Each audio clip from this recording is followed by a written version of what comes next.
Berriz egunon, beraz, orain kurtsoko kaiera hartzen duzuen, geometria planuan eta Taresen teorema eta berantzizkoa. Beraz, helburua da gaur G7 eta G8 beraz lantzia, gaitasun horiek, beraz Taresen teoremaren kontraposatua eta Taresen teoremaren alantzizkoa. Iztegia diakuratu genuen, lehen partea triangelu antzekoak definizioa eta lehen ariketa diagin egituen, eta Taresen teorema, idatzi genuen teorema, eta bukatu genuen, beraz, bigarren ariketaren lehen galdera. Eta bigarrena ez dugu egin. Beraz, hor, bigarren galdera egiteko, hor, bukatzeko 10 lero uste dituzue. Eta orain, beraz, lineako kurtsuen partean, beraz, atxeman dituzue kurtsoko, beraz, kurtsoko fitxak. Beraz, hor, hartzen duzue bigarren fitxa eta hor mozten duzue hirugarren ariketa. Beraz, kolatzen duzue lehen parte hortan, Taresen teorem partean, eta idazten duzue hirugarren ariketa. Kolatzen duzue. Elgarrekin egin dugu, beraz hor irudia eskalan da, eta galdera da R, E, eta BC paraleloak ote dira. Beraz, hor adibidez, kolore batez emaite alduzue ABC berdez, eta AR, gurriz. Zergatik, ABC idukia, handitzen balin bada, AR, lortzen dugu, eta biztan da, BC eta AR, paraleloak balin baziren. Beraz, hor, hasten gira berara kalkulagailua hartzen dugu, eta hor, adibidez, adierazpena lantzeko idazten duzue, beraz kopian, AB, beraz ilukitipia AB, AR-ren gain, eta AC, AS-ren gain, beraz arrazoiak kalkula eta konpara ditzagun.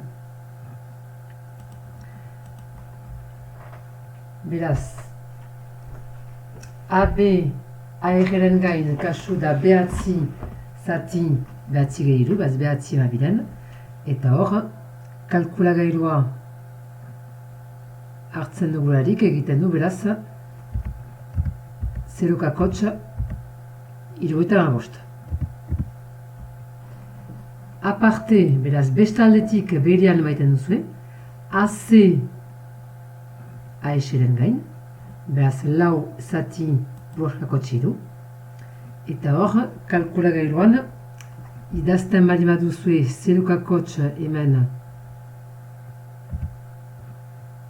0,5 hirurogeita hamabost, ezin da konparatu, beraz hor, gehitzen ditut beste bat. Eta hor, kalkulagailua hartuz, atzemaiten da 0,5 zazpi bost sei, beraz hemen maiten dut zazpi bost lau. Beraz hemen, birri ibitzen dut, hemen minetan hainu. Eta hor, ikusten da hemen bi arrazoi horiek ez dira berdinak, beraz hor, maiten duzue, ondorioa, beraz, AB AR-ren gain, desberdin, AC AS-ren gain. Eta hor, zerraiten dutana, eta ikusten duzue tipiz hor, normalki ez du balio idaztea, me hor tipiz eta idaztea duzue arkatzez, nama duzue, BC eta RS paraleloak badira Taresen teoremaren abera ukanen genuke berdintza, baz AB-AR-ren berdin AC AS-ren. Ez dugulako hori, beraz, Taresen teoremaren kontraposatuaren arabera RS eta BC zuzenak ez dira paraleloak. bai? Beraz, orain zertarako beraz tarexen teorema erabiltzen dugu, beraz gexai irakurtzen zuarik, eta deia siginuen deia idazten aintzina, zertarako, eman genuen izar bat segmentu baten luzera kalkulatzeko, beraz hor paraleloak ziren, eta 3 luzera ezagutzen dituzue, eta helburua zen laugarren atxamaitia.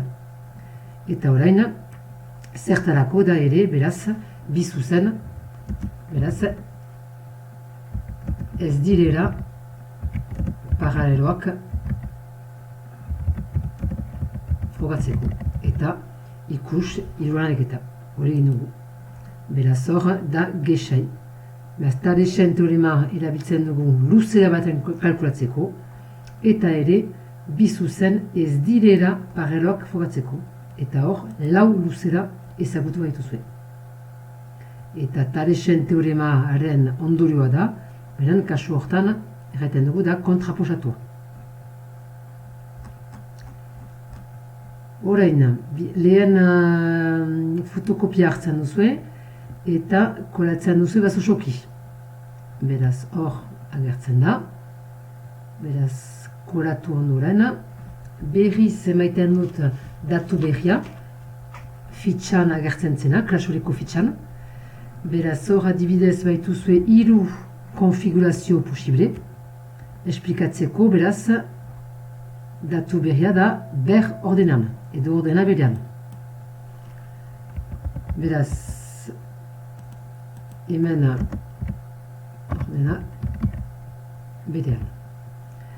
Bereko eludian beraz baduzue zuzen bat D, A, B, M, eta D' zuzeneko A, C, N, puntuak gaiten da ordena berean. Beraz, hor lehen iludian lerrokatuak dira abiez A da ebaki puntua, aldi euro baduzue. Beraz, hor hasi naiz bi kolore eman ditut, baz baduzue, eta ikusten da beti geziarekin. A, B, M, hautetza maimatu ordena hori, segitzen dut nire logika, A, C, N, ber ordenan dira. Berdina, A, B, M, segidan, A, C, N, ikusten da ere geziarekin, ordena berean dira. Eta hirugarrena, piskat pinpiniko hemen irudia, baduzue, beraz A, B, M, eta A, C, N. Beraz, hasten ziste osatzen. Beraz, tarexen teoremaren alantzizkoa. Beraz, kasu hortan BM eta CN zuzenak an ebakitzen dira. Eta hautatzeko, beraz, arrazoi egokiak hautatzeko. Beraz, hor kasu hortan hasi naiz berdearekin. Beraz, A, M, A, beren, berdin A, N, A, zeren. Denbora berean, bigezan duzue, beste iludia adibidez hemen. A, M, A, beren, eta A, N, A, zeren. Beraz, berdintza balima dugu, ez da aski, kalkulagailua hartzen duzue, eta ez ahantz, beraz, datu berri hori. ABM puntuak eta ACN puntuak ordena berean lerrokatuak balin badira, orduan MN eta BC zuzenak paraleloak dira. Eta ikusten da kurekin MN eta BC zuzenak paraleloak dira. Beraz, tarexen teoremaren alantzizkoa zertarako beratzen dugu, beraz da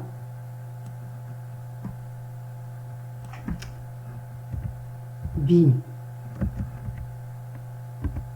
zuzen paraleloak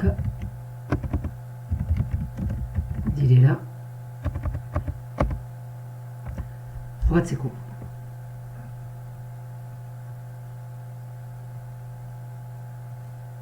Eta berriz esplikatzeko zergatik importanta da beraz hemen ber ordenan lerrokatuak, beraz hori flioz maita alduzue, zergatik datu hori garrantzitsua da, edo funtsezkoa da. Beraz hor adibidez ikusten duzu irudi hortan baduzue A, M ezagutzen dugu, A, B, A, N eta A, C. Eta bilatzen ditut M, N eta B, C, beraz parreloak. Arrazoiak kalkuatzen dira beraz da A, M, A, beren gain, A, M, A, beren gain, beraz egiten du bat kakos bost eta lau kakos bosten gain, gehiketa eginez, eta horatxo da eren bat, eta AN azeren egiten du eren bat. Naiz eta arrazoiak berdinak diren, bai, AM, B, eta ANC puntuak ez dira ordena berean. Beraz, kasu hortan ikusten da ere MN eta BC zuzenak ez dira parreloak. Naiz eta baginuen berdintza hori. Taresen teorema antzizkoa, bi arrazoien berdintza frogatu behar duzue, eta puntuen ordena sekatu behar duzue, edo idatzi behar duzue. Eta bukatzeko, laugarren eta bosgarren ariketak goratzen dituzue, eta elgarrekin egiten dugu laugarrena. Beraz, hor idatzia da A, B eta C, D zuzenak paraleloak dira. Beraz, hor sigur gira. Beraz, lehen uaja emaitean duzue berbago A, B eta B, C kore batez. Ikusten dira hemen handitze bat balin bazen edo tipitze bat, beraz hor IAB da eta IDC. Beraz, lehen uaga hori gorriz emaitean duzue, arrazoi egukiak hautatu baitut. Beraz, irukitipia berekin hasten bali naiz, hemen hasiko naiz IA zati IC. Eta beste arrazoia kasu da IB zati ID. Zergatik IB zenta nahi dut zuzen horiek parreloak dira frogatu. Beraz hemen IA izeren gaina, kalkulagailuan hartuz egiten du zazpi amekaren, eta ez da bukatzen, beraz hor usten dut balio zehatza. Eta aldantzizkoa hartzen bali eta ameka zazpiren ere ez da bukatzen, beraz kasu hortan edo zoin arrazoia otatzen duzue. Segitzen dut, beraz hasi naiz iarekin, beraz orain bigarren arrazoia da IB ideren. Eta IB da amakakos bost, amasekos bost gainan. Kalkulagero hartu egiten du edo belara bat duzue errantzuna, beraz hor da zazpi amekaren. Eta hor, bi arrazoi horiek ikusten da, balio zehatza utziz, kasu, beraz frakzio moduan, hemen IA izeren gain berdin IB ideren gain. Eta ez da bukatua, hemen berdintza frogatu duzue, eta ez ahantz beraz zehaztea puntuak ordena berean direla. Beraz hori ere gorriz emaitean duzue. Hor adibidez, nire ordena da hasten iz arekin. Beraz, hor ikusten duzue koreak laguntzen zaituztete, beraz hemen A, I, C, beraz, bestean logika da B, I, D. Beraz, A, I, C puntuak eta B, I, D puntuak ordena berean lerrokatuak dira. Beste batek nahi du berba hasi irekin, berdin da. I hasten bazizte irekin, I, A, C, eta gero da I, B, D. Eta normala da, zenta A, B, nahi dugu bilatu, eta C, D. Beraz, bukatzeko, bi arrazoi berdinak dira eta puntuak ordena berean dira, beraz, Taresen teoremaren alantzizkoaren arabera, AB eta CD zuzenak parreloak dira. Hora, beraz, bilantxo bat, bi zuzen paraleloak diren ikusteko, lehenik arrazoi egokiak hautatu baituzue. Ezberdinak baldin badira taresen kontraposatuaren arabera zuzenak ez dira paraleloak. Aldiz, arrazoiak berdinak baldin badira, kasu hortan gehitu behar duzue puntuak ordena berean dira, eta hor da, taresen teoremaren alantzizkoaren arabera, zuzenak ez dira paraleloak. Hora, beraz, espero dut, bideo hori esker, taresen teoremaren alantzizkoa ulertu duzuela. Hale, laster arte, kuraia hona.